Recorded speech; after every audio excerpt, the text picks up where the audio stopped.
വയറ് നിറച്ച് ചോറുണ്ണാൻ നല്ലൊരു നാടൻ കറി ഉണ്ടെങ്കിൽ അതിക്കും മേലെ വേറെ ഒന്നുമില്ല അല്ലേ. അപ്പോൾ അങ്ങനത്തെ ഒരു നല്ല കിടിലൻ കറിയാണ് നമ്മുടെ പരിപ്പ് കുമ്പളങ്ങ കറി. ചോറിലേക്ക് ഇതൊക്കെ ഒഴിച്ച് സൈഡായിട്ട് കഴിക്കുന്ന ബാക്കി ഡിഷൊക്കെ കൂട്ടിയിട്ട് ചോറൊക്കെ കഴിക്കാൻ എൻ്റെ പൊന്നോ ഒരു രക്ഷയില്ല കേട്ടോ. അപ്പോൾ നമുക്ക് വീഡിയോ കണ്ടതാണ്. അപ്പോൾ നമുക്ക് അതിനായിട്ടൊരു കുമ്പളങ്ങ എടുത്തിട്ടുണ്ട്, ഒരു കഷ്ണം എടുത്തിട്ടുണ്ട് കേട്ടോ. ഒരുപാട് മൂത്തിട്ടുള്ള കുമ്പളങ്ങയല്ല, എന്നാൽ ഒരുപാട് പിഞ്ചായിട്ടുള്ള കുമ്പളങ്ങയല്ല കേട്ടോ. അപ്പോൾ ഇതൊന്ന് കട്ട് ചെയ്ത് തൊലിയൊക്കെ ഒന്ന് കളഞ്ഞിട്ട് നമുക്ക് കട്ട് ചെയ്ത് എടുക്കാം. അപ്പോൾ പരിപ്പും കുമ്പളങ്ങയും കറി വെക്കുന്ന സമയത്ത് ഒന്നിച്ച് ഇട്ടിട്ടുണ്ടെങ്കിൽ ഒന്നിലെ പരിപ്പ് വേവേറും അല്ലെങ്കിൽ കുമ്പളങ്ങ വേവേറും. അപ്പോൾ സെപ്പറേറ്റ് ആയിട്ട് വേവിച്ചെടുക്കുകയാണെങ്കിൽ നല്ലതാണ്. അങ്ങനെ കുമ്പളങ്ങയൊക്കെ തൊലിയൊക്കെ ഒന്ന് കളഞ്ഞ് നമ്മളിത് കട്ട് ചെയ്തെടുക്കുന്നുണ്ട് കേട്ടോ. അപ്പോൾ ഈ ഒരു വലിപ്പത്തിൽ കട്ട് ചെയ്തെടുക്കുകയാണ് കുമ്പളങ്ങ പരിപ്പ് കറിക്ക് ഏറ്റവും നല്ലത് കേട്ടോ. അപ്പോൾ കഴുകിയെടുത്തിട്ടുള്ള കുമ്പളങ്ങ പീസസൊക്കെ നമ്മൾ ചട്ടിയിലേക്ക് ഇട്ട് കൊടുത്തിട്ടുണ്ട്. അതിന് മുന്നേ നമുക്ക് ഒരു പിടി പരിപ്പ് കഴുകിയിട്ട് കുക്കറിലേക്ക് ഇട്ട് കൊടുക്കാം.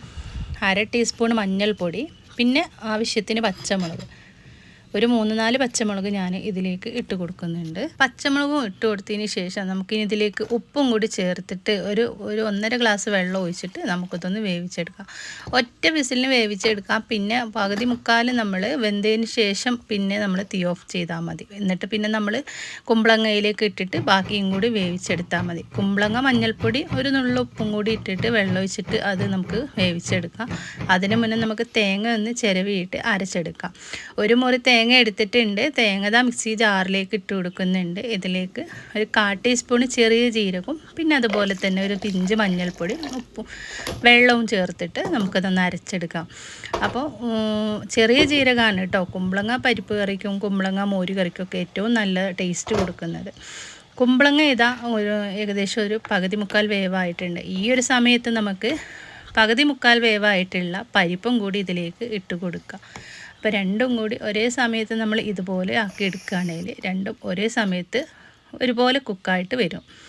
പരിപ്പ് ഏകദേശം ഒരു മുക്കാൽ വേവായിട്ടുണ്ട്, ഇത്തിരിയും കൂടി വേവാനുണ്ട്. അപ്പോൾ നമുക്ക് തീയൊന്ന് കുറച്ച് വെച്ചിട്ട് ഇതൊന്ന് അങ്ങോട്ട് വേവിച്ചെടുക്കാം. ഒന്ന് തിളച്ച് വരുന്ന സമയത്ത് നമുക്കിതിലേക്ക് ഒരു തക്കാളിയും കൂടി ഇട്ട് കൊടുക്കണം. ഞാനൊരു ചെറിയൊരു തക്കാളിയാണ് എടുത്തിട്ടുള്ളത്. അത് ഇതിലേക്ക് ചേർത്ത് കൊടുക്കുന്നുണ്ട്. എന്നിട്ട് ഒന്ന് ഇളക്കി കൊടുത്തിട്ട് ഒന്ന് മൂടി വെക്കാം. തക്കാളിയും കൂടി ഇട്ട് കൊടുത്തിട്ട് പിന്നെ ഒരുപാട് അങ്ങോട്ട് വേവിക്കണ്ട. നമ്മുടെ പരിപ്പും കുമ്പളങ്ങയും ഒരുപോലെ വെന്ത് വന്നിട്ടുണ്ട്. ഇനി നമുക്ക് അരച്ച് വെച്ചിട്ടുണ്ടായിരുന്ന തേങ്ങയുടെ കൂട്ട് ഇതിലേക്ക് ഒഴിച്ച് കൊടുക്കാം. തേങ്ങയും കൂടി ഒഴിച്ച് കൊടുത്തതിന് ശേഷം നല്ല കട്ടിക്കാണ് അരച്ചെടുത്തിട്ടുള്ളത്. ആ മിക്സി ജാറിലേക്ക് ഒരു 1/2 ഗ്ലാസ് വെള്ളം കൂടി ഒഴിച്ചിട്ട് അതും കൂടി ഇതിലേക്ക് ഒഴിച്ച് കൊടുക്കുക. എന്നാലും നമ്മുടെ ഈ ഒരു കറി നല്ല കട്ടിക്ക് തന്നെയാണ് കേട്ടോ. ഇനി ഒരുപാട് അങ്ങോട്ട് തിളപ്പിക്കേണ്ട. മൺചട്ടി ആയതുകൊണ്ട് തന്നെ തിളച്ചുകൊണ്ടിരിക്കും ചൂടായിട്ടുണ്ടെങ്കിൽ. അപ്പോൾ ജസ്റ്റ് ഒന്ന് തിള വരുന്ന സമയത്ത് തീയങ്ങ് ഓഫ് ചെയ്ത് കൊടുക്കുക. പിന്നെ നമ്മൾ ഉപ്പുണ്ടോ നോക്കുക, ഇല്ലെങ്കിൽ ഇത്തിരിയും കൂടി ചേർത്ത് കൊടുക്കുക. അങ്ങനെ തിളച്ച് വരുമ്പോൾ നമ്മളിത് ഓഫാക്കിയിട്ടുണ്ട്. പിന്നെ നമ്മൾ കടുകും കറിവേപ്പിലും വറ്റൽമുളകും താളിച്ച് ഒഴിക്കുന്നുണ്ട്. കറിവേപ്പിലൊന്നും ഇല്ലാത്തതുകൊണ്ട് ഞാൻ വറ്റൽമുളകും കടുകും മാത്രമേ താളിച്ച് ഒഴിച്ചിട്ടുള്ളൂ. അങ്ങനെ നമ്മുടെ കിടിലം പരിപ്പ് കുമ്പളങ്ങ കറി ഇവിടെ റെഡി ആയിട്ടുണ്ട് കേട്ടോ. ഇനി നമുക്ക് ചോറ് പ്ലേറ്റിലേക്ക് വിളമ്പാം. അങ്ങനെ പ്ലേറ്റൊക്കെ കഴുകിയിട്ട് ചോറ് വിളമ്പി വെച്ചിട്ടുണ്ട്. ചോറിൻ്റെ സൈഡിലായിട്ട് നമുക്ക് അച്ചാറും കൂടി വെച്ച് കൊടുക്കാം. ഉപ്പിലിട്ട നാരങ്ങ അച്ചാറാണിത്. അതുപോലെ തന്നെ നമ്മുടെ ഇരുമ്പമ്പുളി അച്ചാറും സൈഡിലായിട്ട് വെച്ച് കൊടുക്കുന്നുണ്ട്. പപ്പടം ഇല്ലാതെ എന്തോണില്ലേ, അങ്ങനെ 2 പപ്പടം കൂടി പൊരിച്ചിട്ട് അതും വെച്ച് കൊടുത്തിട്ടുണ്ട്.